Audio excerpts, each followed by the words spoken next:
रोशनी जानबूझ के दूध की तपेली गिरा देती है ताकि साइली उसकी आई और क्रिश के साथ ज्यादा समय नहीं बिता पाए। धीरे धीरे करके रोशनी के अंदर जलन की भावना बढ़ती जा रही है और इन सारी चीजों को आकाश देख लेता है। आकाश रिया को बताता है कि किस तरीके से रोशनी ने जानबूझ के दूध की तपेली को गिराया था ताकि साइली वेनी क्रिश से बात ना कर सके। मुझे कुछ तो गड़बड़ लग रही है। इस ओर हम रेणुका को देखते हैं जो कि क्रिश पे भड़क उठती है। वह क्रिश को नाजायज औलाद, घटिया संस्कार वाला लफंडर बच्चा कहती है। साथ ही वह यह भी कहती है कि अगर इसकी आई होती ना तो इसे अच्छे संस्कार देती। इसको इसके आजी ने पाला है ना, इसलिए आज ये ऐसा है। इन गरीब लोगों को उंगली क्या दो, ये तो गोदी में आके बैठ जाते हैं। और ये सारी बातें रोशनी को दिल पे लगती है। साथ ही रोशनी को बहुत गुस्सा भी आता है, इसीलिए वो रेणुका को कुछ ऐसा कहती है जो सुन के रेणुका के पांव तले जमीन खिसक जाती है और रेणुका धक्के मार के रोशनी को घर से बाहर निकाल देती है। आखिर रोशनी ने ऐसा क्या कह दिया, साथ ही ये पूरी कहानी क्या है, यही हम जानेंगे आज के एपिसोड में। तो बिना किसी वक्त गवाए चलिए उड़ने की आशा के लेटेस्ट एपिसोड का रिकैप टेलीविजन से भी पहले शुरू करते हैं। एपिसोड की स्टार्टिंग में हम देखते हैं कि क्रिश अपनी आजी से पूछ रहा होता है कि आजी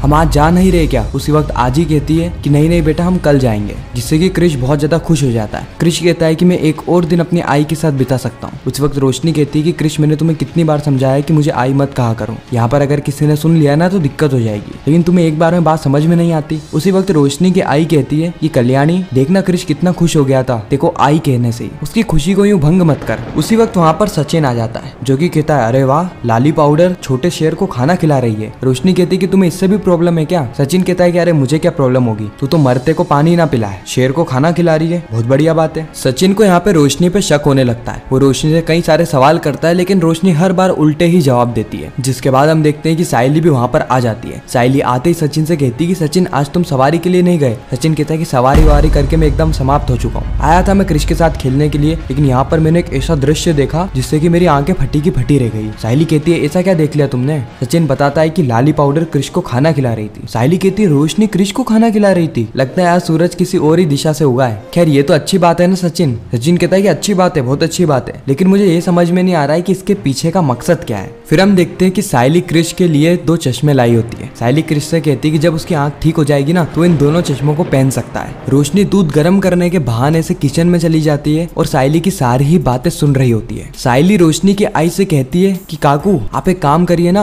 आप अपनी बेटी को भी बुला लीजिए क्योंकि कल तो क्रिश का ऑपरेशन है, कल के दिन तो क्रिश को सबसे ज्यादा अपनी माँ की ही जरूरत है। रोशनी की आई कहती है कि मैं कैसे बुलाऊं, मैंने उसको कितनी बार फोन करने की कोशिश करी लेकिन उसका फोन है कि लग ही नहीं रहा, लगता है वो बिजी होगी। साइली कहती है कि ऐसा भी क्या बिजी रहना कि एक माँ अपने बेटे के ऑपरेशन में नहीं आ सकती। आप एक काम कीजिए काकू मुझे उसका नंबर दीजिए, मैं उसे कॉल करती हूँ और उससे बात कर लेती हूँ। इसी वक्त यहाँ पे रिया और आकाश भी आ जाते हैं। रिया साइली से पूछती है कि साइली बहनी क्या कर रहे हो, क्रिश की तबीयत तो ठीक है ना। साइली कहती है क्रिश की तो तबीयत ठीक है लेकिन मैं ये सोच रही हूँ कि क्यों ना क्रिश की आई को भी बुला लिया जाए। रिया कहती है कि बहुत अच्छा आइडिया है। फिर साइली रोशनी की आई को बार बार फोर्स कर रही होती है कि वह अपनी बेटी का नंबर साइली को दे और इस बात को डाइवर्ट करने के लिए रोशनी दूध से भरी हुई तपेली को जानबूझ के जमीन पे गिरा देती है और ये सारी चीजें आकाश देख लेता है। अब दूध की तपेली गिरती है तो उसी वक्त साइली वहां से उठ के सीधे किचन में जाती है और रोशनी को कहती है कि रोशनी तुम चिंता मत करो मैं इसको साफ कर देती हूँ, जिससे कि रोशनी बात को तो डाइवर्ट कर देती है। लेकिन यहाँ पर आकाश के मन में डाउट बैठ जाता है। कमरे में जब आकाश और रिया अकेले होते हैं उसी वक्त आकाश रिया को कहता है कि रिया मुझे यहाँ पे कुछ गड़बड़ लग रही है। रिया कहती कैसी गड़बड़। फिर आकाश बताता है कि जैसे साइली वहीनी ने काकू से उनकी बेटी का नंबर मांगा तो रोशनी वहीनी ने जानबूझ के दूध की तपेली जमीन में गिरा दी। मानो ऐसा लग रहा हो कि रोशनी वहीनी नहीं चाहती कि काकू उनकी बेटी का नंबर साइली वहीनी को दे। लेकिन ऐसा क्यों।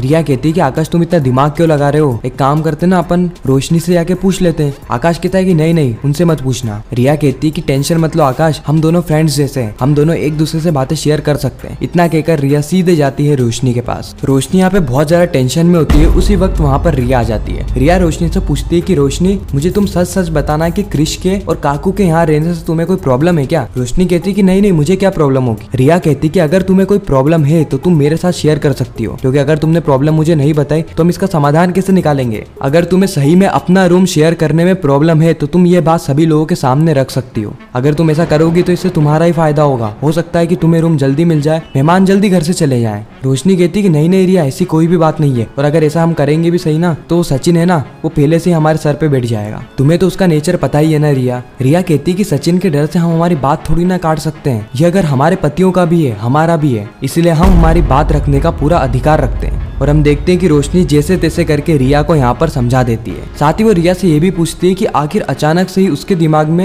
ये सारे थॉट्स आए कहाँ से। तो रिया बताती है कि आकाश को ऐसा लग रहा था कि तुमने दूध की तपेली जानबूझ के गिराई है। रोशनी कहती कि नहीं रिया, ऐसा नहीं है, हो सकता है कुछ मिसअंडरस्टैंडिंग हुई हो, तपेली जानबूझ के नहीं, वो अपने आप ही गिरी थी, बाय मिस्टेक। रिया कहती है ओके, अगर तुम्हें कोई प्रॉब्लम होना तो तुम मेरे साथ शेयर कर सकती हो। इतना कहकर रिया चली जाती है और जब रोशनी क्रिश के कमरे में जा रही होती है उसी वक्त सचिन आता है और कहता है कि ये लाली पाउडर, ये अंग्रेजी मेंढक तेको क्या कह रही थी। रोशनी कहती है कि अब तो हमारी बातें छुप छुप कर सुन रहे थे। सचिन कहता है कि नहीं, मैं कोई छुप छुप कर नहीं सुन रहा था, छुप कर तो वो सुनते हैं जो कायर होते हैं, ये तो शेर है। और वैसे भी तुम यहाँ पे हॉल में चिल्ला चिल्ला कर बात कर रहे थे, तो ना चाहते हुए भी मेरे कान में बातें जा रही थी, मैं सोचा पूछ लेता हूँ, खैर मुझे क्या करना। इतना कहकर सचिन भी वहाँ से चला जाता है। अगले ही सीन में हम रेणुका को देखते हैं जो कि घर में वापस आ ही गई होती है। रेणुका मन ही मन में कह रही होती है कि चलो घर में तो आराम मिलेगा, बाहर इतनी धूप और गर्मी में तप तप के मैं परेशान हो गई हूँ। अब तक तो रोशनी ने अपना काम कर दिया होगा, उन दोनों ही मेहमानों को भगा दिया होगा। जैसे ही रेणुका घर के अंदर आती है कि क्रिश तो उसकी कुर्सी पे बैठ के मस्त आराम कर रहा है, रेणुका आग बबूला हो जाती है और रोशनी को जोर जोर से आवाज लगाने लगती है। वो रोशनी को कहती है कि रोशनी देखो, एक छोटा सा काम दिया था मैंने इन दोनों ही मेहमानों को घर से भगाने का, और तूने क्या किया।